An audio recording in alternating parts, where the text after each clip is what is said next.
তো ওরা কলিং মেলে থাকা ক্যামেরায় দেখতে পায় আগের যে কাজের মহিলাটা সে এসেছে এবং সে বলে, আমি খুবই ইম্পর্টেন্ট একটা জিনিস রেখে গেছি, দয়া করে যদি আমাকে ভেতরে আসতে দিতেন। তো মিসেস কিম কোনো উপায় না পেয়ে তাকে ভেতরে আসতে দেয়। তো ওই মহিলাটা ভিতরে এসে সরাসরি কিচেনে থাকা একটা বেসমেন্টে চলে যায় এবং সে একটা হিডেন দরজা বের করে। এসব দেখে মিসেস কিম অনেক ঘাবড়ে যেতে থাকে। তো ওই মেড ওই হিডেন দরজা দিয়ে একটা হিডেন প্লেসে যেতে থাকে এবং মিসেস কিম তার পিছু পিছু নিচে নেমে যায়। দেন মিসেস কিম নিচে যে দেখতে পায় সেখানে একজন ব্যক্তি রয়েছে। তো মিসেস কিম এসব দেখে অনেক ভয় পেয়ে যায় এবং কিহু, তার বাবা এবং ছোট বোনও এসব লুকিয়ে লুকিয়ে দেখছিল এবং তারাও অনেক আশ্চর্য হয়ে যায়। তো ওই মেয়ে তখন জানায় তারা এখানে বিগত 4 বছর ধরে রয়েছে।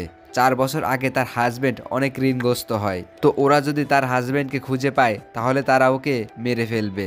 তখন মিসেস কিম বলে, কিন্তু তুমি এই বাংকারের খোঁজ কিভাবে জানো? তখন ওই মেড বলে, এই বাড়ির